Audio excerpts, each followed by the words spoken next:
ആശ്വാസം നേടാം. ഹൃത്തിനുള്ളിൽ ജീവൻ നൽകും വചനം, തിരുവചനം. ഈശോയുടെ സ്നേഹത്തിൽ പ്രിയ സഹോദരി സഹോദരന്മാരെ, ദൈവസന്നിധിയിൽ ഒരു നിമിഷം പ്രാർത്ഥിച്ചുകൊണ്ട് കർത്താവിൻ്റെ ഈ വചനം തിരുവചന ശുശ്രൂഷയിലേക്ക് നമുക്ക് പ്രവേശിക്കാം. പിതാവായ ദൈവത്തിൻ്റെ വാത്സല്യം മക്കളായ നമുക്ക് അനുഭവിക്കുവാനും പുത്രനായ യേശു വാഗ്ദാനം ചെയ്ത സമാധാനം നമ്മുടെ ഹൃദയത്തിലും കുടുംബങ്ങളിലും ദേശം മുഴുവനിലും നിറഞ്ഞു നിൽക്കുവാനും പരിശുദ്ധാത്മാവിൻ്റെ സംരക്ഷണം അനുഭവിക്കുവാനും നമുക്ക് സാധിക്കുമാറാകട്ടെ. ദൈവഹിതത്തിന് എപ്പോഴും സമ്മതമോളിയ പരിശുദ്ധ അമ്മയോട് നമുക്ക് സഹായം ചോദിക്കാം. നന്മ നിറഞ്ഞ മറിയമേ സുസ്തി, കർത്താവ് അങ്ങയുടെ കൂടെ സ്ത്രീകളിൽ അങ്ങ് അനുഗ്രഹിക്കപ്പെട്ടവളാവുന്നു. അങ്ങയുടെ ഉദരത്തിൻ ഫലമായ ഈശോ അനുഗ്രഹിക്കപ്പെട്ടവനാവുന്നു. പരിശുദ്ധ മറിയമേ തമ്പുരാൻ്റെ അമ്മേ, പാപികളായി ഞങ്ങൾക്ക് വേണ്ടി ഇപ്പോഴും ഞങ്ങളുടെ മരണസമയത്തും തമ്പുരാനോട് അപേക്ഷിക്കണമേ. ആമേൻ. കർത്താവായ യേശു ക്രിസ്തു കൊണ്ടുവന്ന രക്ഷയുടെ സന്ദേശം ലോകം മുഴുവൻ അറിയിക്കുവാനുള്ള എല്ലാ ഉദ്യമങ്ങളുടെ മേലെയും അമ്മയുടെ സഹായമുണ്ടാകട്ടെ. നന്മ നിറഞ്ഞ മറിയമേ സുസ്തി, കർത്താവ് അങ്ങയുടെ കൂടെ സ്ത്രീകളിൽ അങ്ങ് അനുഗ്രഹിക്കപ്പെട്ടവളാവുന്നു. അങ്ങയുടെ ഉദരത്തിൻ ഫലമായ ഈശോ അനുഗ്രഹിക്കപ്പെട്ടവനാവുന്നു.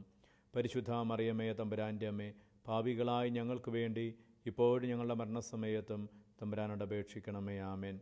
ഈ വചനം തിരുവചനം എന്ന ഈ ശുശ്രൂഷയിലായിരിക്കുന്ന എല്ലാവരും അവരായിരിക്കുന്ന ഇടങ്ങളിൽ തന്നെ അനുഗ്രഹിക്കപ്പെടുവാനായി അമ്മയുടെ മാധ്യസ്ഥം അപേക്ഷിക്കാം. നന്മ നിറഞ്ഞ മറിയമേ സുസ്തി, കർത്താവ് അങ്ങയുടെ കൂടെ സ്ത്രീകളിൽ അങ്ങ് അനുഗ്രഹിക്കപ്പെട്ടവളാവുന്നു. അങ്ങയുടെ ഉദരത്തിൻ ഫലമായ ഈശോ അനുഗ്രഹിക്കപ്പെട്ടവനാവുന്നു. പരിശുദ്ധ മറിയമേ തമ്പുരാൻ്റെ അമ്മേ, പാപികളായി ഞങ്ങൾക്ക് വേണ്ടി ഇപ്പോഴും ഞങ്ങളുടെ മരണസമയത്തും തമ്പുരാനോട് അപേക്ഷിക്കണമേ. ആമേൻ. വിശുദ്ധ ഔസേപ്പ് പിതാവേ, ഞങ്ങൾക്ക് വേണ്ടി അപേക്ഷിക്കണമേ. വിശുദ്ധ ഫ്രാൻസിസ് അസീസി, ഞങ്ങൾക്ക് വേണ്ടി അപേക്ഷിക്കണമേ. വിശുദ്ധ ക്ലാരയെ, ഞങ്ങൾക്ക് വേണ്ടി അപേക്ഷിക്കണമേ. വിശുദ്ധ പാതിരി പിയോയെ, ഞങ്ങൾക്ക് വേണ്ടി അപേക്ഷിക്കണമേ. വിശുദ്ധ അൽഫോൻസാമെ, ഞങ്ങൾക്ക് വേണ്ടി അപേക്ഷിക്കണമേ. നിത്യം പിതാവും പുത്രനും പരിശുദ്ധാത്മാവുമായ സർവേശ്വര എന്നേക്കും ആമേൻ. വിശുദ്ധ പൗലോസ്ലീഹ കൊളോസ്യർക്കെഴുതിയ ലേഖനത്തിലെ 1-ാം അധ്യായത്തിലെ 27-ാമത്തെ തിരുവചനം നമ്മളിപ്രകാരം വായിക്കുന്നു. ഈ രഹസ്യമാകട്ടെ, മഹത്വത്തെക്കുറിച്ചുള്ള പ്രത്യാശയായ ക്രിസ്തു നിങ്ങളിൽ ഉണ്ട് എന്ന് തന്നെ. ഈ ഒരു വലിയ അവബോധം എല്ലാ വ്യക്തികളും ഉണ്ടാകുവാനും എല്ലാ മനുഷ്യരിലും ക്രിസ്തു വസിക്കുന്നുണ്ട് എന്ന ആ ബോധ്യത്തിൽ ജീവിക്കുവാനും നമുക്ക് ആഗ്രഹിക്കാം. എന്നെ ശ്രവിക്കുന്ന നിങ്ങളുടെ അടുക്കൽ ആരെങ്കിലും ഉണ്ടെങ്കിൽ അവരെ സ്നേഹത്തോടെ നോക്കി ആദരവോടെ പറയാം. ഈശോ മിശിഹായിക്ക് സ്തുതിയായിരിക്കട്ടെ. പ്രിയമുള്ളവരെ, വിശുദ്ധ പൗലോസ്ലീഹ കൊളോസ്യർക്കെഴുതിയ ലേഖനത്തിലെ 3-ാം അധ്യായത്തിലെ 15-ാമത്തെ വാക്യത്തിൽ ക്രിസ്തുവിൻ്റെ സമാധാനം നിങ്ങളുടെ ഹൃദയങ്ങളെ ഭരിക്കട്ടെ. ഈ സമാധാനത്തിലേക്കാണ് നിങ്ങൾ ഏക ശരീരമായി വിളിക്കപ്പെട്ടത്. അതിനാൽ നിങ്ങൾ കൃതജ്ഞതാ നിർഭരരായിരിക്കുവിൻ. അപ്പോൾ ക്രിസ്തുവിൻ്റെ സമാധാനം നമ്മുടെ ഹൃദയങ്ങളിൽ വസിക്കണം, നമ്മുടെ ജീവിതത്തിലുണ്ടാകണമെന്നാണ് അദ്ദേഹം ആശംസിക്കുന്നത്. അപ്പോൾ നമുക്കറിയാം, നമ്മൾ പരിശ്രമിച്ചും നമ്മൾ അധ്വാനിച്ചും നമുക്ക് നേടിയെടുക്കാൻ പറ്റുന്നൊരു സമാധാനത്തിൻ്റെ മേഖലയുണ്ട്. എന്നാൽ ആത്മാവിൻ്റെ ഫലമായി കിട്ടുന്ന സമാധാനം തമ്മിൽ വ്യത്യാസമുണ്ട്. ഇത് രണ്ടാണ് നമ്മൾ ഓർക്കാം. അപ്പോൾ എൻ്റെ ശ്രദ്ധ കൊണ്ട്, എൻ്റെ ജാഗ്രത കൊണ്ട്, എൻ്റെ അധ്വാനം കൊണ്ട് സമാധാനം രൂപപ്പെടുത്തുന്നത് എൻ്റെ മനസ്സിൻ്റെ ഒരു നിലപാടാണ്. എന്നാൽ അരൂപിയുടെ ഫലമായി ലഭിക്കുന്ന സമാധാനം അത് ഹൃദയത്തിൻ്റെ സമാധാനമാണ്. അപ്പോൾ ഹൃദയത്തിൻ്റെ സമാധാനമുള്ള വ്യക്തിക്ക് മാത്രമേ ശരിയായ സമാധാന അനുഭവത്തിലേക്ക് പ്രവേശിക്കാൻ സാധിക്കുകയുള്ളൂ. ഗലാത്യ ലേഖനത്തിൽ 5-ാം അധ്യായത്തിൽ 22-ാമത്തെ തിരുവചനത്തിൽ ആത്മാവിൻ്റെ ഫലങ്ങളെക്കുറിച്ച് അപ്പസ്തോലൻ പറയുന്നുണ്ട്. അതിൽ ഒന്നാണ് ആനന്ദം എന്ന് പറയുന്നത്. അപ്പോൾ യഥാർത്ഥത്തിൽ ഈ ഒരു ആനന്ദമാണ്, ഈ ഒരു സമാധാനമാണ്. 1 സ്നേഹം, 2 ആനന്ദം, 3 സമാധാനം. 3-ാമത്തെ ഫലമാണ് സമാധാനം. ഈ സമാധാനമാണ് ആത്മാവ് തരുന്ന ഫലമായിട്ട് നിലനിൽക്കുന്നത്. അപ്പോൾ ഈ സമാധാനം നേടണമെങ്കിൽ അപ്പസ്തോലൻ തന്നെ പറയുകയാണ്, ഈ ശരീരവും അരൂപിയും തമ്മിലുള്ള ഒരു പോരാട്ടമുണ്ട്. അപ്പോൾ അദ്ദേഹം അതിന് മുമ്പ് പറയുന്നുണ്ട്, ആത്മാവിൻ്റെ പ്രേരണയനുസരിച്ച് ജീവിക്കുവിൻ, ജഡിക പ്രേരണയനുസരിച്ച് ജീവിക്കരുത്. ജഡത്തിൻ്റെ സ്വഭാവം എല്ലാവർക്കും അറിയാം, അതിനെക്കുറിച്ച് അദ്ദേഹം പറയുന്നുണ്ട്. പിന്നീട് ആത്മാവിൻ്റെ സ്വഭാവം നമുക്കറിയാം, അതിനെക്കുറിച്ച് അദ്ദേഹം പറയുന്നു. അപ്പം ഈ ശരീരവും അല്ലെങ്കിൽ ജഡവും ഈ ആത്മാവും അരൂപിയും തമ്മിൽ നിരന്തരമായ സംഘർഷം നമ്മുടെ ജീവിതത്തിലുണ്ടെന്ന് നമുക്കറിയാം. അപ്പോൾ നമ്മുടെ ദുരാശകൾ, നമ്മുടേതായ ആഗ്രഹങ്ങൾ, അതെല്ലാം ഒരു പഴയ മനുഷ്യൻ്റെ ശൈലിയാണ്. അപ്പോൾ ക്രിസ്തുവിൻ്റെ ആത്മാവിൽ ആയിരിക്കുന്ന വ്യക്തി പുതിയ മനുഷ്യനാണ്. അതുകൊണ്ട് പൗലോസ് പറയുന്നത്, നിങ്ങൾ പുതിയ മനുഷ്യനെ നിങ്ങൾ ധരിക്കുവിൻ, ഒരു പുതിയ സൃഷ്ടിയായി മാറുവിൻ. അപ്പോൾ നിരന്തരമായി ഈ പഴയ മനുഷ്യനും ഈ പുതിയ മനുഷ്യനും തമ്മിൽ സംഘട്ടനം നമ്മുടെ ജീവിതത്തിലുണ്ട്. ഒരു കുമ്പസാരം കഴിഞ്ഞാൽ പോലും ആദ്യ ദിവസങ്ങൾ കഴിഞ്ഞ് കഴിയുമ്പോൾ ഈ സംഘട്ടനം മെല്ലെ ആരംഭിക്കുകയാണ്. കുമ്പസാരത്തിൽ നമ്മുടെ അടുത്ത് നല്ല തീരുമാനത്തോടെ മുന്നോട്ട് പോകാനുള്ള നമ്മുടെ പരിശ്രമത്തെ തോൽപ്പിക്കുവാൻ വേണ്ടി പഴയ മനുഷ്യൻ്റെ ജഡികതയുടെ പാപത്തിൻ്റെ ആസക്തികൾ നമ്മളുമായിട്ട് ഏറ്റുമുട്ടുന്നുണ്ട്. ഒരു ധ്യാനം കൂടി കഴിയുമ്പോൾ അതിലൂടെ കിട്ടിയ വലിയ പ്രസാദപരത്തോട് സഹകരിച്ച് നമ്മൾ മുന്നോട്ട് പോകാൻ ശ്രമിക്കുമ്പോൾ ഏതാനും നാളുകൾ കഴിയുമ്പോൾ അതിനെതിരായിട്ടുള്ള ശക്തി നമ്മുടെ ഉള്ളിൽ തന്നെ പ്രവർത്തിക്കാൻ ആരംഭിക്കുകയാണ്. അപ്പോൾ ശരീരത്തിൻ്റെ പ്രവണതയും ആത്മാവുമായിട്ടുള്ള സംഘർഷം പ്രിയപ്പെട്ട സഹോദരങ്ങളെ നമ്മൾ അനുഭവിക്കുന്നുണ്ട്. നമ്മുടെ എല്ലാവരുടെയും ജീവിതത്തിൽ സംഭവിക്കുന്ന കാര്യമാണ്. ഇത്ര നേരത്തെ എഴുന്നേറ്റ് പള്ളി പോകേണ്ട ആവശ്യമുണ്ടോ? അല്പം കൊണ്ട് കടന്നുറങ്ങത്തില്ലേ? തണുപ്പല്ലേ, മഴയല്ലേ എന്ന് പഴയ മനുഷ്യൻ നമ്മളോട് പറയുമ്പോൾ പുതിയ മനുഷ്യൻ പറയുകയാണ്, നീ രാവിലെ എഴുന്നേറ്റ് പള്ളിയിൽ പോയി ബലിയിൽ പങ്കെടുക്കുക, അത് കൃപയുടെ സമയമാണ്. എന്നും പള്ളിയിൽ പോകേണ്ട ആവശ്യമുണ്ടോ? ഞായറാഴ്ച കടമുള്ള ദിവസങ്ങൾ പോയാൽ പോരെ, സാധിക്കുമ്പോൾ പോയാൽ പോരെ എന്ന് പഴയ മനുഷ്യൻ ചോദിക്കുമ്പോൾ പുതിയ മനുഷ്യൻ പറയുകയാണ്, നീ പരമാവധി ദിവസങ്ങളിൽ കുർബാനയിൽ പങ്കെടുക്കുക, പ്രാർത്ഥിക്കുക. ഇത്രമാത്രം പരിത്യാഗം ചെയ്യണോ? ശരീരത്തിൻ്റെ സുഖമൊക്കെ അനുഭവിക്കേണ്ടതല്ലേ? എല്ലാവരും ഈ സുഖം അനുഭവിക്കുന്നതല്ലേ? നിനക്കും അനുഭവിച്ചുകൂടെ എന്ന് പഴയ മനുഷ്യൻ ചോദിക്കുമ്പോൾ പുതിയ മനുഷ്യൻ പറയുകയാണ്, നീ പുതിയ വ്യക്തിയായതുകൊണ്ട് ആത്മാവിൻ്റെ പ്രേരണനുസരിച്ച് നീ ജീവിക്കണം. അപ്പോൾ ഏതൊരു കാര്യത്തിലും നന്മയുടെ ഏതൊരു തീരുമാനത്തിലേക്ക് നമ്മൾ വരുമ്പോൾ അതിനെ തോൽപ്പിക്കുവാൻ വേണ്ടി തിന്മയുടെ ശക്തികൾ നമ്മളെ പ്രലോഭിപ്പിക്കുന്നുണ്ട്. ഒരു ചെറിയ നുണ പറഞ്ഞാൽ കുഴപ്പമൊന്നുമില്ല, വല്ലപ്പോഴും മദ്യപിക്കുന്നതിന് കുഴപ്പമൊന്നുമില്ല, കമ്പനി അടിച്ച് ലക്ഷം മദ്യപിക്കാൻ കുഴപ്പമൊന്നുമില്ല. ഇങ്ങനെ പഴയ മനുഷ്യൻ പറയുമ്പോൾ പുതിയ മനുഷ്യൻ പറയുകയാണ്, നീ അത് ചെയ്തത് തിന്മയാണ്.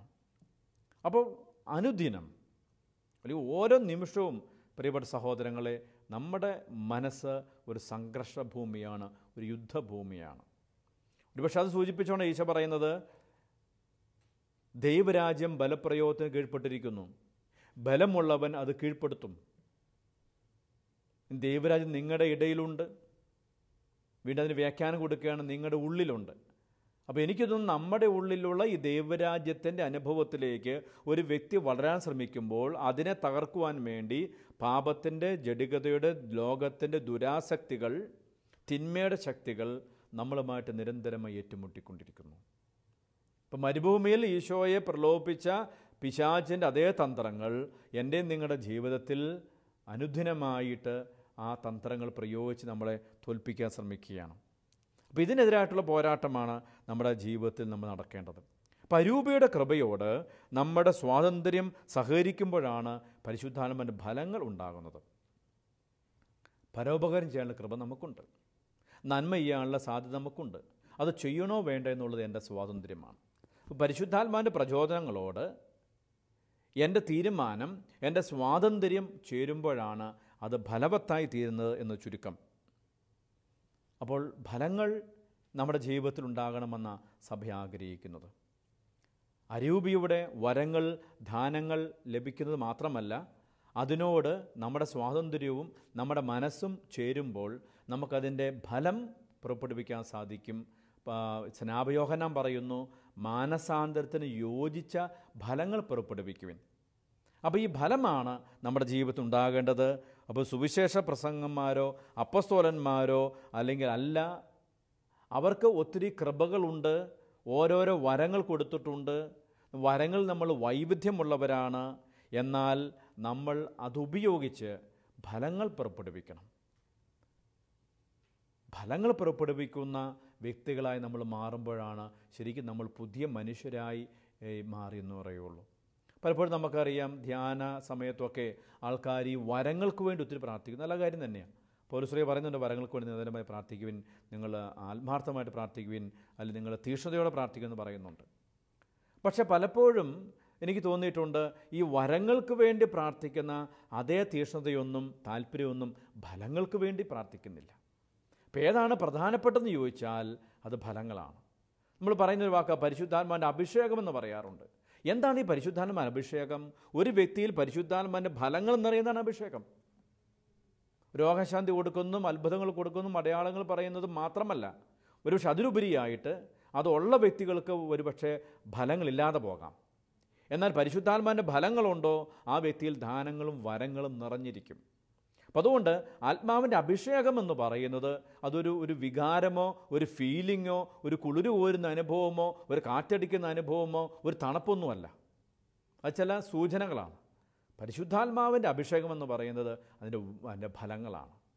ആ ഫലങ്ങൾക്ക് വേണ്ടിയാണ്.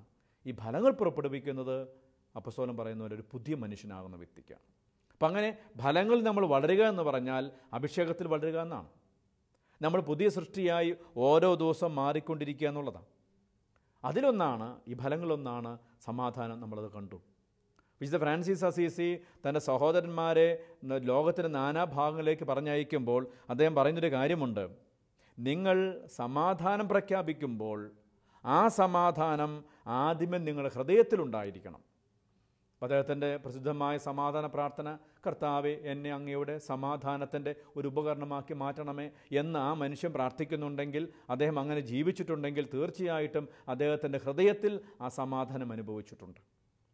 അപ്പോൾ നമ്മുടെ ഉള്ളിൽ ഈ സമാധാനം അനുഭവിക്കുക, അതാണ് പരിശുദ്ധാത്മാവിൻ്റെ ഫലമായിട്ട് നമ്മുടെ ഉള്ളിൽ നിലനിൽക്കേണ്ടത്. ചിലപ്പോൾ ആൾക്കാർ പറയും കുടുംബത്തിലൊരു സമാധാനമില്ല, ആ സ്ഥാപനത്തിലൊരു സമാധാനമില്ല, ശുശ്രൂഷ ചെയ്യുമ്പോൾ ഒരു സമാധാനമില്ല. എങ്കിൽ നമ്മളോട് ചോദിക്കുക, ആ സമാധാനം നമ്മുടെ ഉള്ളിലുണ്ടോ?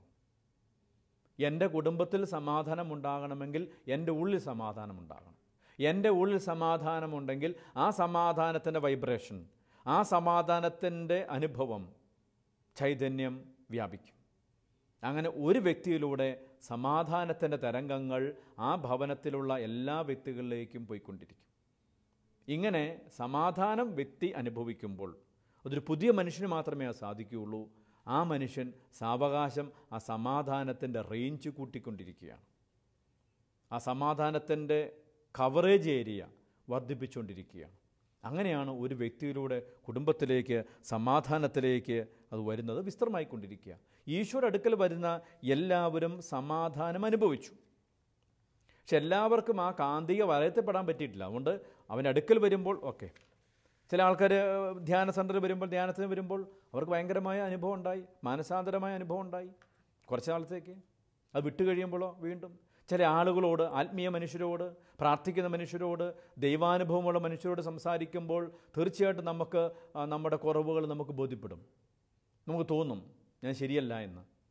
ഞാൻ ചിലപ്പോൾ മിണ്ടാതിരിക്കും എൻ്റെ കുറവുകൾ മനസ്സിലാക്കിക്കൊണ്ട്. പക്ഷെ പുറത്തേക്ക് ഇറങ്ങുമ്പോഴോ നമ്മളെ കാന്തിക വലയത്തിൽപ്പെടുന്നില്ല. ഇപ്പോൾ പരിശുദ്ധാത്മാവിൻ്റെ ഫലമായ ഈ സമാധാനത്തിൻ്റെ കാന്തിക വലയത്തിൽ നമ്മൾ പെടുക എന്നുള്ളതാണ്, വിട്ടുപോകാത്ത രീതിയിൽ. വിശുദ്ധ മത്തായിയുടെ സുവിശേഷം 10-ാം അധ്യായത്തിൽ 12-ാമത്തെ വാക്യത്തിൽ അപ്പോസ്തലന്മാരെ ഈശോ അയക്കുമ്പോൾ ഇവിടെ പറയുന്നൊരു കാര്യമാണ്, നിങ്ങൾ ഏതെങ്കിലും പട്ടണത്തിലോ ഗ്രാമത്തിലോ പ്രവേശിക്കുമ്പോൾ അവിടെ യോഗ്യതയുള്ളവൻ ആരെന്ന് അന്വേഷിക്കുകയും അവിടം വിടുന്നതുവരെ അവനോടുകൂടി താമസിക്കുകയും ചെയ്യുവിൻ. നിങ്ങൾ ആ ഭവനത്തിൽ പ്രവേശിക്കുമ്പോൾ അതിന് സമാധാനം ആശംസിക്കണം.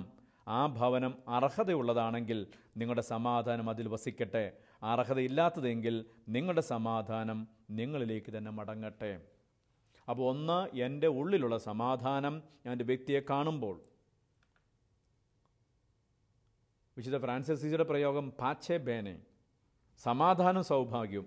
ആരെ കണ്ടാലും, അന്നത്തെ ഫ്രാൻസിസ്കന്മാർ അവരെവിടെ വെച്ച് പരസ്പരം കണ്ടാലും ഏത് മനുഷ്യനെ കണ്ടാലും പാച്ചെ ബേനെ എന്ന് പറയും, സമാധാനം സൗഭാഗ്യവും. അപ്പോൾ ഉള്ളിലുള്ള ഈ സമാധാനം നമ്മൾ കൈമാറുന്നു. അതുകൊണ്ട് നിങ്ങൾ സമാധാനം ആശംസിക്കുന്നു. സമാധാനത്തിൻ്റെ ആളുകളാണെങ്കിൽ, വ്യക്തികളാണെങ്കിൽ അതങ്ങോട്ട് പോയി ഇല്ല തിരിച്ചു വരും. എന്ന് പറഞ്ഞാൽ ഞാൻ ഒരു കാര്യം ആശംസിക്കുമ്പോൾ, നന്മ ആശംസിക്കുമ്പോൾ ആ നന്മ സ്വീകരിക്കാനുള്ള മനസ്സ് ആ വ്യക്തിക്ക് ഉണ്ടെങ്കിൽ മാത്രമേ അത് ഫലിക്കുകയുള്ളൂ, ഇല്ല തിരിച്ചു വരും. അതുകൊണ്ട് നിങ്ങൾ എന്നോട് നന്മയായിട്ടുള്ള കാര്യങ്ങൾ പറയുമ്പോൾ എനിക്കത് സ്വീകരിക്കണമെങ്കിൽ എൻ്റെ ഉള്ളിൽ നന്മയുണ്ടായിരിക്കണം. നിങ്ങൾ വിശുദ്ധമായ കാര്യങ്ങൾ പറയുമ്പോൾ എനിക്കത് സ്വീകരിക്കണം, എൻ്റെ ഉള്ളിൽ വിശുദ്ധി ഉണ്ടായിരിക്കണം. നിങ്ങൾ പ്രാർത്ഥനയെക്കുറിച്ച് പറയുമ്പോൾ അത് ഉൾക്കൊള്ളണമെങ്കിൽ എനിക്ക് പ്രാർത്ഥന അനുഭവം ഉണ്ടായിരിക്കണം. അതുകൊണ്ടാണ് നമ്മുടെ കുടുംബത്തിലോ സമൂഹത്തിലോ നന്മ പറയുമ്പോൾ എതിർക്കുന്നത്, വിമർശിക്കുന്നത്. പള്ളി പോകുന്നതിൻ്റെ ആവശ്യമില്ലെന്ന് പറയുന്നത്, ദൈവം ഇല്ലെന്ന് പറയുന്നത്, പ്രാർത്ഥിക്കേണ്ട ആവശ്യമില്ലെന്ന് പറയുന്നത് അവരുടെ ഉള്ളിലില്ല. അപ്പോൾ അവരുടെ ഉള്ളിലില്ലാത്തത് നമ്മുടെ പരിത്യാഗം വഴിയോ നമ്മുടെ പ്രാർത്ഥന വഴിയോ അല്പമൊക്കെ ഉണ്ടാക്കുക എന്നുള്ളതാണ്. അങ്ങനെ അതുകൊണ്ടാണ് നിങ്ങൾ നന്മയോടെ പറഞ്ഞാലും സ്നേഹത്തോടെ പറഞ്ഞാലും അത് ആ വ്യക്തിക്ക് അനുഭവിക്കാൻ സാധിക്കില്ല. നിങ്ങൾ ഒരു വ്യക്തിക്ക് ക്ഷമ കൊടുത്താലും ആ വ്യക്തി സ്വീകരിക്കണമെന്നില്ല. കാരണം ക്ഷമയുടെ ആത്മാവ് മനുഷ്യനില്ല, സ്നേഹത്തിൻ്റെ ആത്മാവ് മനുഷ്യനില്ല. അപ്പോൾ അതുകൊണ്ട് നമ്മൾ ക്ഷമിക്കുക മാത്രമല്ല, സ്നേഹിക്കുക മാത്രമല്ല, സമാധാനം ആശംസിക്കുക മാത്രമല്ല, ആ വ്യക്തിക്ക് ആ ഒരു കൃപയുടെ ആത്മാവ് ഉണ്ടാകാൻ വേണ്ടി പ്രാർത്ഥിക്കണം. ഇപ്പോൾ സമാധാനത്തിൻ്റെ വ്യക്തികളാണെങ്കിൽ അത് അങ്ങോട്ട് പോവും, ഇല്ല തിരിച്ചു വരും. എങ്കിൽ മറ്റൊരു രീതി ചിന്തിക്കാം. നിങ്ങളെക്കുറിച്ച് ഒരാൾ അനാവശ്യം പറയുമ്പോൾ, അപവാദം പറയുമ്പോൾ, നിങ്ങളെ ശപിക്കുമ്പോൾ, നിങ്ങളെ പ്രാകുമ്പോൾ, അത് നിങ്ങൾക്ക് ഏശണമെങ്കിൽ, അത് നിങ്ങളുടെ മേലേക്ക് വരണമെങ്കിൽ നിങ്ങളതിനെ സ്വീകരിക്കണം. സ്വീകരിക്കുന്നത് നിങ്ങളുടെ പ്രശ്നമാണ്. അപ്പോൾ അതുകൊണ്ട് നിങ്ങളെക്കുറിച്ച് അനാവശ്യം പറഞ്ഞിരിക്കുന്നു, നിങ്ങളെക്കുറിച്ച് ഇല്ലാത്ത കാര്യങ്ങൾ പറഞ്ഞിരിക്കുന്നു, നിങ്ങൾ അപമാനിക്കാൻ ശ്രമിച്ചിരിക്കുന്നു, നിങ്ങളതിനെ സ്വീകരിക്കുന്നതുകൊണ്ടാണ് അത് നിങ്ങളെ ഭാരപ്പെടുത്തുന്നത്, നിങ്ങൾ വിഷമിപ്പിക്കുന്നത്. ഇല്ലെങ്കിൽ അത് പോകും. അപ്പം അതുകൊണ്ട് ആര് നിങ്ങളെക്കുറിച്ച് എന്തു പറഞ്ഞാലും നന്മയാണെങ്കിൽ സ്വീകരിക്കണമെങ്കിൽ ഉള്ളിൽ നന്മ വേണം, തിന്മയായിട്ടുള്ള സ്വീകരിക്കണമെങ്കിൽ ഉള്ളിൽ തിന്മ വേണം. അല്ലാതെ നമ്മുടെ ഉള്ളിലെ സമാധാനത്തെ ഒരു മനുഷ്യനും നശിപ്പിക്കാൻ സാധിക്കുകയില്ല. അതുകൊണ്ട് ഈശോ പറഞ്ഞ് നിങ്ങൾ ആശംസിച്ചു കൊള്ളുക, അതിന് യോഗ്യതയുള്ളവരാണെങ്കിൽ അത് സ്വീകരിക്കും, ഇല്ല തിരിച്ച് നിങ്ങളിലേക്ക് പോരും. അപ്പം അതുകൊണ്ട് നമ്മുടെ ജീവിതത്തിൽ, നമ്മുടെ സംഭാഷണത്തിൽ, നമ്മുടെ ഇടപെടലിൽ നമ്മളെങ്ങനെയാണ്, നമ്മുടെ മനസ്സെങ്ങനെയാണ് എന്ന് നമ്മൾ നോക്കുന്നത് വളരെ നല്ലതാണ്. നമ്മൾ ചിലപ്പോൾ പറയാറുണ്ട്, അവനെ പറഞ്ഞിട്ട് കാര്യമൊന്നുമില്ല, ഒരു നന്മയില്ല. ശരിയാ, നന്മയില്ല, പറഞ്ഞിട്ട് കാര്യമില്ല. ഇത് നമ്മളോട് അങ്ങനെ തന്നെയാണ്. നല്ല കാര്യങ്ങൾ, നന്മയായിട്ടുള്ള കാര്യങ്ങൾ എത്രയോ പ്രാവശ്യം പറഞ്ഞിട്ടുണ്ട്, എത്രയോ പേര് പറഞ്ഞിട്ടുണ്ട്. നമ്മളെന്തേ ഉൾക്കൊള്ളാത്ത, നമ്മളെന്തേ സ്വീകരിക്കാത്ത, നമ്മുടെ ഉള്ളിൽ നന്മയുടെ ഭാഗമില്ല. അപ്പം അതുകൊണ്ട് നമ്മുടെ ഉള്ളിൽ, അതാണ് പുതിയ മനുഷ്യൻ എന്ന് പറയുന്നത്, പുതിയ സൃഷ്ടി എന്ന് പറയുന്നത്. ഈ പുതിയ സൃഷ്ടിക്ക്, ഈ പുതിയ മനുഷ്യന് നന്മയായിട്ടുള്ളത് സ്വീകരിക്കാൻ പറ്റുള്ളൂ, തിന്മയായിട്ടുള്ളത് വിട്ടിരിക്കുന്നു. അതിൻ്റെ ഫലമാണ് ഈ സമാധാനവും മറ്റു കാര്യങ്ങളും എന്ന് നമുക്ക് അറിയാം. അപ്പം അതുകൊണ്ട് കുറ്റം പറയുന്നവരുണ്ട്, ചീത്ത പറയുന്നവരുണ്ട്, അനാവശ്യം പറയുന്നവരുണ്ട്. നമ്മളത് ഏശുന്നില്ല, ഏശാണ്ടിരിക്കും നമ്മുടെ ഉള്ളിൽ സമാധാനം നിലനിൽക്കുന്നുണ്ടെങ്കിൽ. 1994 സമാധാന ദിനത്തോടനുബന്ധിച്ച് പരിശുദ്ധ ജോൺ 12 മാർപ്പാപ്പ നടത്തിയ പ്രസംഗത്തിൽ അദ്ദേഹം പറഞ്ഞൊരു പോയിൻ്റ് ഇതാണ്: സമാധാനം സംജാതമാകുന്നത് ഒരു നവഹൃദയത്തിൽ നിന്നാണ്, പുതിയ സൃഷ്ടിയാകുന്നതിൽ നിന്നാണ്. ഈ സമാധാനമാണ് ലോകം ആഗ്രഹിക്കുന്നത്. പക്ഷെ നമുക്കറിയാം, നമ്മൾ പലപ്പോഴും സമാധാനം എന്ന് പറയുന്നത് ഇങ്ങനെ ഇതിൽ പ്രശ്നമില്ലാതിരിക്കുക എന്നുള്ളതാണ്. ഈശോ തന്നെ പലപ്പോഴായിട്ട്, ഒരുപക്ഷെ ഒത്തിരി പ്രാവശ്യം ആവർത്തിക്കുന്നൊരു വാക്കാണ് സമാധാനം. ദൈവരാജ്യം എന്ന വാക്കാണ് ഈശോ ഏറ്റവും കൂടുതൽ ഉപയോഗിക്കുന്നത്, 72 പ്രാവശ്യം. അത് കഴിഞ്ഞാൽ ഒരുപക്ഷെ ഈശോ ഉപയോഗിക്കുന്ന ഒരു പ്രധാനപ്പെട്ട വാക്ക് സമാധാനമാണെന്ന് എനിക്ക് തോന്നുന്നു. പ്രത്യേകിച്ച് ഉദ്ധാനം ചെയ്ത ഈശോ എപ്പോഴെല്ലാം പ്രത്യക്ഷപ്പെടുന്നുണ്ടോ അപ്പോഴെല്ലാം സമാധാനം ആശംസിച്ചിട്ടുണ്ട്. കാരണം അവർ പലപ്പോഴും അസ്വസ്ഥരായിരിക്കാം. അത് ഈശോ ആ സമാധാനം കൈമാറിയിട്ടാണ് ഈശോ പലപ്പോഴും അവരോട് ഇടപെടുന്നതും ഒരുപക്ഷെ ഈശോ പിതാവിൻ്റെ ഭവനത്തിലേക്ക് തിരിച്ചു പോകുന്നതും. അപ്പം അതുകൊണ്ട് ക്രിസ്തുവിനെ, നിങ്ങളുടെ അറിവിന് അതിശയിക്കുന്ന ക്രിസ്തുവിൻ്റെ സ്നേഹം നമ്മുടെ ചിന്തകളെയും നമ്മുടെ ഹൃദയങ്ങളെയും നമ്മുടെ തീരുമാനങ്ങളെയും നമ്മുടെ വായനകളെയും ഒക്കെ മറികടക്കുന്ന ക്രിസ്തുവിൻ്റെ സ്നേഹം എന്നാ പൗലോസ് ഫിലിപ്പിയർ 4 പറയുന്നത്. ഇതാണ് നമ്മുടെ ജീവിതത്തിൽ, നമ്മുടെ ഹൃദയത്തിൽ ആവശ്യമായിട്ടുള്ളത്. അപ്പോൾ ദൈവേച്ഛയോട് ചേർന്ന് നിൽക്കുമ്പോഴാണ് ആന്തരിക സമാധാനം നമ്മൾ അനുഭവിക്കുന്ന ഓർക്കണം. യോഹന്നാൻ്റെ സുവിശേഷം 16:33 ഈശോ പറയുന്നത് ഇങ്ങനെയാണ്: നിങ്ങൾ എന്നിൽ സമാധാനം കണ്ടെത്തേണ്ടതിന്. നിങ്ങൾ എന്നിൽ സമാധാനം കണ്ടെത്തുന്നതിന്. അപ്പോൾ ഒരു വ്യക്തി യേശുക്രിസ്തുവിലാണ് സമാധാനം കണ്ടെത്തേണ്ടത്. നമ്മൾ പലപ്പോഴും സമാധാനം കണ്ടെത്തുന്നത് ഇവിടെയാണ്. എന്തിനാ മദ്യപിക്കുന്നത്? ഒരു സമാധാനമില്ല അച്ഛൻ. എന്തിനാ ഇങ്ങനെയൊക്കെ ജീവിക്കുന്നത്? ഒരു സമാധാനമില്ല അച്ഛൻ. ഒരു സ്വസ്ഥത കിട്ടാൻ വേണ്ടി പലപ്പോഴും പറയും. സിനിമ കാണുന്നതിന് വേണ്ടി സ്വസ്ഥത കിട്ടാൻ വേണ്ടി, പുകവലിക്കുന്നതിന് സ്വസ്ഥത കിട്ടാൻ വേണ്ടി, അല്ല എന്തിനാ വീട്ടിൽ നിന്നൊക്കെ പോകുന്നു? സ്വസ്ഥത കിട്ടാൻ വേണ്ടി. എന്തിൻ്റെ പ്രശ്നം അതാണ്. അപ്പോൾ യേശുക്രിസ്തുവിലേക്ക് വരുന്ന മനുഷ്യന് മാത്രമേ യഥാർത്ഥമായ സമാധാനം അനുഭവിക്കാൻ സാധിക്കുകയുള്ളൂ. ഇന്ന് നമ്മൾ ലോകത്ത് കാണുന്നത് യേശുക്രിസ്തുവിനെ ഒഴിവാക്കിക്കൊണ്ടുള്ള സമാധാന തേടലാണ്. അതൊരു യഥാർത്ഥത്തിലുള്ള സമാധാനം അന്വേഷണവുമല്ല, സമാധാന അനുഭവമല്ല. അങ്ങനെയുള്ളവർ കൂടുതൽ അധപതിച്ചു പോകുക എന്ന് പലപ്പോഴും നമ്മൾ കണ്ടിട്ടുണ്ട്, ചിലപ്പോഴൊക്കെ നമ്മൾ അനുഭവിച്ചിട്ടുണ്ട്. അതുകൊണ്ടാണ് നിങ്ങൾ എന്നിൽ സമാധാനം കണ്ടെത്തേണ്ടതിന്. അപ്പോൾ എല്ലാ മനുഷ്യരും യേശുക്രിസ്തുവിലാണ് സമാധാനം കണ്ടെത്തേണ്ടത്. ഈ യേശുക്രിസ്തുവിൽ സമാധാനം കണ്ടെത്തിയ വ്യക്തി തീർച്ചയായിട്ടും ആ സമാധാനത്തിൽ സ്ഥിരപ്പെടുന്ന വ്യക്തിയാണ്, വളരുന്ന വ്യക്തിയാണ്. ആരെന്തെല്ലാം പറഞ്ഞാലും ആരേതെല്ലാം രീതി പ്രതികരിച്ചാലും ആ വ്യക്തിയുടെ സമാധാനം അങ്ങനെ വിട്ടു പോവുകയൊന്നുമില്ല. ഒരു ചേച്ചി എൻ്റെ മകളുമായിട്ട് എൻ്റെ അടുത്ത് വന്നു. 38 വർഷമായി ഈ ചേച്ചിയുടെ കല്യാണം കഴിഞ്ഞിട്ട്. ഭർത്താവുണ്ട്, മക്കളൊക്കെ കല്യാണം കഴിച്ച് നല്ല നിലയിൽ വേറെ താമസിക്കുന്നു. ഇവർ ഭാര്യയും ഭർത്താവും മാത്രമായിട്ട് താമസിക്കുന്നു. കഴിഞ്ഞ 1.5 വർഷമായിട്ട് ഇവർ പരസ്പരം മിണ്ടുന്നില്ല. അപ്പം ഞാൻ ചോദിച്ചു, ഭക്ഷണം കഴിക്കാറില്ലേ? ഭക്ഷണം ഞാൻ ഉണ്ടാക്കി വെക്കും, ആവശ്യമുണ്ടെങ്കിൽ ആവശ്യമുള്ളപ്പെടുത്ത് കഴിക്കും. പ്രാർത്ഥന അങ്ങനെ സംഭവമില്ല. ഭർത്താവ് പള്ളി പോക്കില്ല, അങ്ങനത്തെ ഒരു കാര്യവുമില്ല. ചേച്ചിയാണ് ഭയങ്കര പ്രാർത്ഥനക്കാരിയാണ്. പ്രാർത്ഥനയ്ക്ക് മറ്റ് സ്ഥലങ്ങളിൽ പോകാറുണ്ട്, വീട്ടിലും ഒറ്റയ്ക്കിരുന്ന് പ്രാർത്ഥിക്കുമെന്ന് പറഞ്ഞു. അപ്പം ഞാൻ ഇത്രയും പറഞ്ഞപ്പോൾ ഞാൻ ചോദിച്ചു, എന്നാൽ പിന്നെ ചേച്ചിക്ക് അങ്ങോട്ട് ആ ചേട്ടനോടൊന്ന് മിണ്ടിക്കൂടെ? 1.5 വർഷമായല്ലോ നിങ്ങൾ മിണ്ടാതിരുന്നിട്ട്. ഉടനെ പറഞ്ഞ മറുപടി, എൻ്റെ അച്ചോ, ഇപ്പോഴെങ്കിലും സമാധാനമുണ്ട്, മിണ്ടിക്കഴിഞ്ഞാൽ സമാധാനം പോവും. അതാണ് പലരുടെയും ചിന്ത. അയൽക്കാരോട് മിണ്ടിയാൽ സമാധാനം പോവും, ഭാര്യയോട് മിണ്ടിയാൽ സമാധാനം പോവും, മക്കളോട് മിണ്ടിയാൽ സമാധാനം പോവും, അല്ലെങ്കിൽ മാതാപിതാക്കന്മാർ മിണ്ടിയാൽ സമാധാനം പോവും. ആ സമാധാനം യേശുവിൻ്റെ സമാധാനമല്ല. ആ സമാധാനം ഈശോയിലുള്ള സമാധാനമല്ല. അതുകൊണ്ട് കൃത്യമായിട്ട് പറഞ്ഞത്, നിങ്ങൾ എന്നിൽ സമാധാനം കണ്ടെത്തുവിൻ. ഇപ്പോൾ യേശു ക്രിസ്തുവിലാണ് ഒരു വ്യക്തി സമാധാനം കണ്ടെത്തിയെങ്കിൽ അത് യാന്ത്രികമായി നേടിയെടുക്കുന്ന ഒന്നല്ല, അത് പരിശുദ്ധാത്മാവിൽ നേടുന്നതാണ്. ഞാൻ കുറച്ചു നേരം ഇങ്ങനെ പ്രാർത്ഥിച്ചിരിക്കുമ്പോൾ എനിക്കൊരു ഫീലിംഗ് ഉണ്ടായി, അത് സമാധാനത്തിൻ്റെ ഒരു തുടക്കം വേണമെന്ന് പറയാം. ചുരുക്കത്തിൽ യുദ്ധമില്ലാത്തതല്ല സമാധാനം എന്ന് പറയുന്നത്, മിണ്ടാതിരിക്കുന്നതല്ല സമാധാനം എന്ന് പറയുന്നത്. എൻ്റെ കുടുംബത്തിൽ ആരും മിണ്ടാതിരുന്ന ഒരു പ്രശ്നവുമില്ല. പക്ഷെ അത് പരിശുദ്ധാത്മാവിൻ്റെ ഫലമായ സമാധാനമല്ല എന്ന് ഓർക്കാം. ഇത് മത്തായിയുടെ സുവിശേഷം 10-ാം അധ്യായത്തിൽ 34-ാമത്തെ വാക്യത്തിൽ യേശു പറയുന്നു, ഞാൻ ഈ ഭൂമിയിലേക്ക് വന്നത് സമാധാനം തരാണെന്ന് നിങ്ങൾ കരുതരുത്, തീയിടാനാണ് വന്നിരിക്കുന്നത്. അവിടെ യേശുക്രിസ്തുവിൽ യഥാർത്ഥത്തിൽ സമാധാനം അനുഭവിക്കുന്ന വ്യക്തി. നമ്മൾ അങ്ങനെയാണോ എന്ന് നോക്കേണ്ടത്. പീലാത്തോസിൻ്റെ സമയത്ത് പീലാത്തോസ് ഈശോയെ വിചാരണ ചെയ്യുമ്പോൾ, അല്ലെങ്കിൽ ഈശോയുടെ വിചാരണ സമയത്ത് ജനങ്ങൾ കലാപം നടത്തുമെന്ന് ഭയപ്പെട്ടിട്ടാണ് പീലാത്തോസ് ഈശോയെ അടിക്കാനും ചമ്മുട്ടിന് അടിക്കാനും പിന്നെ കൊല്ലാനും വിടുന്നത്. അപ്പോൾ ജനങ്ങൾ കലാപം ഉണ്ടാക്കുന്നു, സമാധാനം നഷ്ടപ്പെടുന്നു. ഈ ദേശത്തിൻ്റെ സമാധാനം സംരക്ഷിക്കാൻ വേണ്ടി അന്യായമായും അനീതിപരമായും ഒരാളെ വിധിക്കുന്നതിനും വധിക്കുന്നതിനും കുഴപ്പമില്ല എന്നയാൾ കരുതി. അപ്പോൾ ഈ കലാപം ഉണ്ടാകാതിരിക്കുന്ന അവസ്ഥയാണോ സമാധാനം? വഴക്കുണ്ടാകാതിരിക്കുന്ന അവസ്ഥയാണോ സമാധാനം? ഒരുപക്ഷെ ഞാനും നിങ്ങളും ചിലപ്പോഴൊക്കെ ചില അന്യായങ്ങളോടും ചില അനീതികളോടും ചില അക്രമങ്ങളോടും പ്രതികരിക്കാത്തതിന് കാരണം എന്താണ്? ഈ പീലാത്തോസിനെ പോലെയാണ്. ഞാൻ പറഞ്ഞാൽ പിന്നെ സമാധാനം ഉണ്ടാവും, കേടുണ്ടാവും. ഞാനത് അവനോട് പറഞ്ഞാൽ അവന് ഇഷ്ടപ്പെടിയാല, പിന്നെ അത് പ്രശ്നമാകും.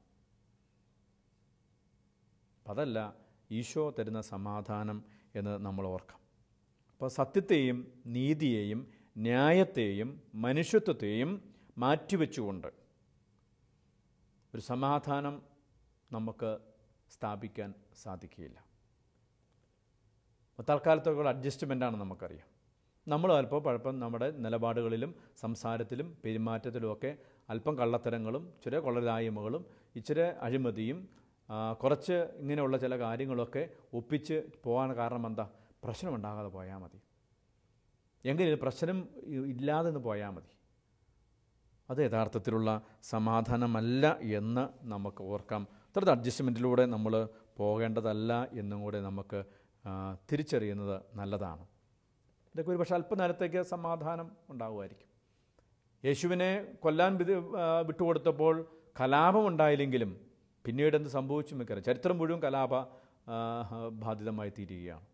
ഒരു കുടുംബത്തിൽ അങ്ങനെ ചിലപ്പോൾ നമ്മൾ ചില കാര്യങ്ങൾ കണ്ണടച്ച് വിട്ട്, ചില കാര്യങ്ങൾ പറയേണ്ടത് പറയാതെ വിട്ട്, തിരുത്തേണ്ടത് തിരുത്താണ്ട് വിട്ട് നമ്മൾ അഡ്ജസ്റ്റ് ചെയ്തും ഒക്കെ നമ്മൾ പോകുമ്പോൾ തൽക്കാലത്തേക്ക് നമുക്കങ്ങനെ പോകാമെങ്കിലും അത് ശരിക്കും പൊട്ടിത്തെറിക്കും. അതും രൂക്ഷമായ പ്രശ്നം ഉണ്ടാവും. യേശുക്രിസ്തുവിലുള്ള സമാധാനം ആണ് നമുക്ക് ആവശ്യം എന്ന് നമുക്ക് ഓർക്കാം. പൗലോസ്ലീഹ എഫെസോസ് ലേഖനം 2:14 പറയുക, യേശു നമ്മുടെ സമാധാനമാണ്. ഇനി എങ്ങനെയാണ് യേശു നമ്മുടെ സമാധാനമാകുന്നത്? ഞാൻ എന്ന അവബോധം, അല്ലെങ്കിൽ എന്നെ തന്നെ ദൈവത്തിന് സമർപ്പിക്കുന്നവർക്കാണ് സമാധാനം അനുഭവിക്കാൻ സാധിക്കുക. എന്നെ പൂർണ്ണമായി ദൈവത്തിന് വിട്ടുകൊടുത്ത് കഴിയുമ്പോഴാണ് ഈ ദൈവിക സമാധാനം നമുക്ക് അനുഭവിക്കാം. അപ്പോൾ ഇവിടെ എൻ്റെ ഇഷ്ടങ്ങളെ മാറ്റിവെച്ച്, അല്ലെങ്കിൽ എൻ്റെ ഇഷ്ടത്തെ ദൈവേഷ്ടത്തോട് ചേരുമ്പോൾ എൻ്റെ ഇഷ്ടങ്ങളിലുള്ളാവുന്ന കുറവുകൾ, അതിന് ചേരാൻ നല്ല അല്ലാത്ത കാര്യങ്ങളെല്ലാം വിട്ടുപോകുന്നു. ദൈവത്തിൻ്റെ ഇഷ്ടം നമ്മളിൽ സംഭവിക്കുന്നു. ഫെളിഞ്ഞോയിലെ വിശുദ്ധ ആഞ്ചലോ വലിയ പണ്ഡിതനാണെന്ന് നമുക്കറിയാം. അദ്ദേഹം പറയുന്നത് ഇങ്ങനെയാണ്: ഒരാൾക്ക് ദൈവത്തിൻ്റെ ഇച്ഛയല്ലാതെ മറ്റൊന്നും ആഗ്രഹിക്കാൻ പറ്റാത്ത ഒരവസ്ഥയിൽ എത്തുന്നു. ഞാനിപ്പോൾ ചിന്തിക്കുന്നത്, ഞാൻ ആഗ്രഹിക്കുന്നത് മുഴുവൻ ദൈവത്തിൻ്റെ ഇഷ്ടമാണ്. ഏതോ ഒരു സന്യാസിയോട് ചോദിച്ചു, എന്താണ് അങ്ങയുടെ ഏറ്റവും വലിയ ആഗ്രഹം? അദ്ദേഹം മറുപടി പറഞ്ഞു, ദൈവത്തിൻ്റെ ആഗ്രഹം എന്താണോ അതായിരിക്കണം എൻ്റെ ആഗ്രഹം, ഇതാണ് എൻ്റെ ആഗ്രഹം. അപ്പോൾ ദൈവത്തിൻ്റെ ഇഷ്ടത്തോട് എനിക്ക് മറ്റൊരു ഇഷ്ടം ഉണ്ടാകാത്ത രീതിയിൽ, എനിക്ക് മറ്റൊരു ആഗ്രഹം ഉണ്ടാകാത്ത രീതിയിൽ ഞാൻ ദൈവത്തിൻ്റെ ഹിതത്തോട്, ദൈവത്തിൻ്റെ ഇഷ്ടത്തോട് ചേരുക. പിന്നെ എനിക്ക് എൻ്റെ ചിന്തകളോ എൻ്റെ ധാരണകളോ എൻ്റെ ആഗ്രഹങ്ങളോ അല്ല. ഞാൻ ഇനി ഒരിക്കലും സാധാരണ രീതിയിലല്ല, മറിച്ച് സമാധാനത്തിലേക്ക് നയിക്കപ്പെടുകയാണ്. അപ്പോൾ ഞാൻ ദൈവത്തോടൊപ്പമായിരിക്കും, എല്ലാത്തിലും സന്തോഷം കണ്ടെത്തുകയും ചെയ്യും. ഇതാണ് നിങ്ങൾ എന്നിൽ സമാധാനം കണ്ടെത്തുവിൻ എന്ന് പറയുന്നത്. ഇതാണ് യേശു തരുന്ന സമാധാനം. ഇതൊരു പുതിയ സൃഷ്ടിയാണ്, ഇതൊരു പുതിയ വ്യക്തിയാണ്. എൻ്റെ പഴയ രീതികളും ശൈലികളും എല്ലാം മാറ്റിയിട്ട് ഞാൻ ദൈവത്തിൻ്റെ ഇഷ്ടത്തോട്, ദൈവത്തിൻ്റെ താല്പര്യങ്ങളോട്, ദൈവത്തിൻ്റെ മനസ്സോട് ചേർന്ന് നിൽക്കുമ്പോൾ പിന്നെ എനിക്ക് വ്യക്തിപരമായിട്ടൊന്നുമില്ല. എല്ലാം ഞാൻ ദൈവത്തിൽ പൂർണ്ണമാണ്. ഇനി ഞാനല്ല, ക്രിസ്തുവാണ് എന്നിൽ ജീവിക്കുന്നതൊക്കെ പൗലോസ്ലീഹ പറയുന്നത് ഈ ഉൾച്ചേർച്ചയിലാണ്. അവിടെയാണ് യഥാർത്ഥ സമാധാനം. ആ സമാധാനത്തിലേക്കാണ് ഈശോ നമ്മെ ക്ഷണിച്ചത്. ആ സമാധാനമുള്ളവരാണ് കുടുംബത്തിലും സമൂഹത്തിലും സമാധാനം കൊടുക്കുന്നത്. ദൈവം നമ്മളെ അനുഗ്രഹിക്കട്ടെ.